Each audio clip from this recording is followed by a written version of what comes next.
और दिनांक 17 और 18 की रात में दो चोरों के द्वारा थावे भवानी के मंदिर में मुकुट, हार और कुछ और अन्य आभूषणों की चोरी की गई थी।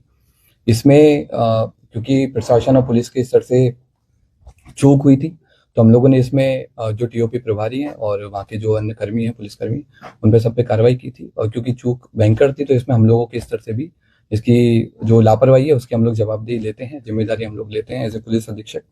हम लोगों ने इसमें, क्योंकि घटना काफ़ी संवेदनशील थी, तो हम लोगों ने कई सारी एसआईटी बनाई गई थी और लगभग 12 के आसपास टीम्स अलग अलग बिंदुओं पे काम कर रही थी। कुछ स्थानीय लोगों पे, कुछ दूसरे जिलों के, दूसरे राज्यों के क्रिमिनल्स पे भी काम किया जा रहा था। उसी क्रम में हम लोगों ने एक व्यक्ति पे फोकस किया जिसका नाम दीपक राय है। ये इसके फादर का नाम देवानंद राय है। ये जमनिया थाना गाजीपुर का रहने वाला है और इसकी हम लोगों ने कल इटवा पुल से गिरफ्तारी की है और इसने अपने अपराध को स्वीकार किया है। इसके द्वारा पूर्व में भी कई सारे ऐसे मंदिर चोरी में अपराध किए गए हैं। इसी साल मार्च 2025 में इसके द्वारा महू जिले के कोतवाली थाने में शीतला माता मंदिर में चोरी की घटना कारित की थी, जिसमें जेल गया था और 13 नवंबर को जेल से छूटा है। जेल से छूटने के बाद में फिर इसने थावे मंदिर और पुणे के एक बड़े मंदिर की रेकी करना स्टार्ट किया। वहाँ के सोने मुकुट के बारे में इसने गूगल पे और यूट्यूब पे अच्छे से सर्च किया और 10 और 11 की रात में थावे मंदिर में आकर प्रॉपर रेकी की और जिस तरह से घटना कारित की गई है उसी तरह से इसके द्वारा रेकी किया गया। मंदिर के पीछे जो अंडर कंस्ट्रक्शन बिल्डिंग है उसमें चढ़ करके इसने देखा कि कैसे आना है, कैसे जाना है और किस तरह से पूरा प्लान करना है। ये उसने उस दिन पूरा स्ट्रेटेजी बनाई और 17 तारीख की शाम को 5 बजे अपने घर से चलकर यहाँ पर थावे मंदिर में 11:45 के आसपास जिस तरह से रेकी की गई थी उसी तरह से इसके द्वारा घटना को कारित किया गया। कारित करने के बाद गांव के रास्ते से होकर पैठान पट्टी होकर के इसके द्वारा वापस अपने घर पे गया और अपने आभूषण को, जो अपना दूसरा साथी है, उसको इसने हैंड ओवर कर दिया ताकि पुलिस अगर इसको पकड़े तो आभूषण नहीं मिले। कितने लोगों ने मिलकर चोरी की घटना? अभी तक की जो हमारा अनुसंधान हुआ है और इससे पूछताछ में अभी तक हम लोग 2 लोगों पे काम किए हैं और 2 लोगों की संलिप्तता पूर्णतः पाई गई है। इसमें दोनों लोग आइडेंटिफाई हो गए हैं। एक व्यक्ति दीपक राय की गिरफ्तारी हुई है।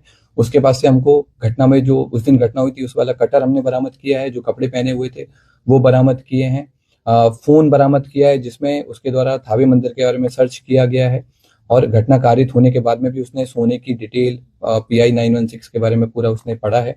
और इसके बाद में हम लोगों ने उसके जो रेकी के टाइम पे जो जूते पहने थे वो जूते हम लोगों ने बरामद किए हैं। रेकी के टाइम में जो बैग यूज किया था वो बरामद किया है। जिस बाइक से वो लोग घटना करने आए थे वो बाइक भी हम लोगों ने आइडेंटिफाई कर लिया। जल्दी भी हम लोग उस बाइक को भी बरामद करेंगे। तो 30 लोग सर उठाए गए थे, उसमें से कोई ये तो नहीं हुआ? जो हम लोगों ने पहले जिन लोगों को डिटेन किया था पूछताछ के लिए, उन सब लोगों को, क्योंकि उन लोगों की संलिप्तता नहीं पाई गई थी, उन सब लोगों को हम लोगों की तरफ छोड़ दिया गया है। हम लोगों ने इन सारी चीजों पर भी जांच किया था कि क्या कोई स्थानीय लोग या मंदिर प्रशासन की भूमिका रही हो, तो उस तरह की भूमिका भी हम लोगों के सामने नहीं आई है। अब हम लोग की अगली कोशिश माता की जो हार है, जो मुकुट है, उसकी बरामदगी है और दूसरे व्यक्ति की गिरफ्तारी है वो भी हम लोग जल्दी करेंगे। सर, जिस तरह से ये चोरी की घटना को अंजाम दिया था, क्या ये पेशेवर था, क्या किसी मूवी से प्रेरित था, या फिर इसे कैसे पता चल पाई कि मंदिर में यहाँ हार है? ये पेशेवर क्रिमिनल है और इसका हम लोगों ने जब हिस्ट्री देखा है, इसका जब हमने जिस तरह के गूगल सर्चेज किया है तो उससे स्पष्ट हुआ है कि इसके द्वारा लगातार इसने जेल से छूटने के बाद भी, इवन जेल में रहने के दौरान भी इसने कई सारे मंदिर के बारे में डिटेल प्राप्त की है। जेल से छूटने के बाद में कई सारे बड़े बड़े मंदिर के सोने के मुकुट के बारे में इसने सर्च किया है और क्योंकि थावे मंदिर इसके घर से काफी पास था तो इसलिए इसने इस घटना को कारित किया है।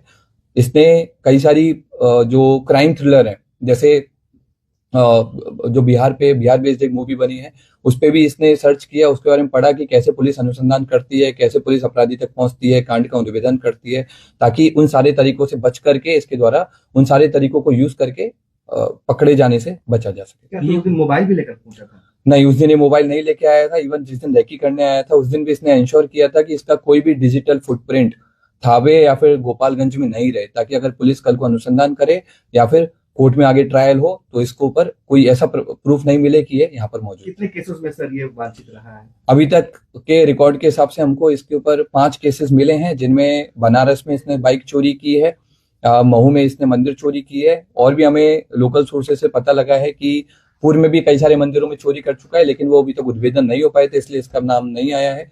जमनिया थाना जो इसका स्थानीय थाना है, वहां पर भी इसके द्वारा घटना चोरी कार्य किए गए किया गया। आभूषण सर कब तक बरामद हो जाएंगे? हम लोगों की जो टीम्स हैं अलग अलग जगह पर रेकी कर रही है आभूषण को लेकर के, और अनुमंडल पुलिस पदाधिकारी सदर के नेतृत्व में टीम और कई सारे इंस्पेक्टर्स के साथ मिलकर के टीम कैंप की हुई है जिले के बाहर, और हम लोग की पूरी कोशिश है कि जितना जल्दी हो सके हम लोग आभूषण की बरामदगी करें। क्या ये कोई संगठित गिरोह काम करता है या फिर ऐसे ही अपने से खुद ही? ये खुद अपने आप में एक संगठित गिरोह चलाता है, अलग अलग घटना के लिए अलग अलग लोगों को कन्विंस करता है जिनको पैसे की जरूरत रहती है, और घटना को कारित करवाता है। Thank you sir.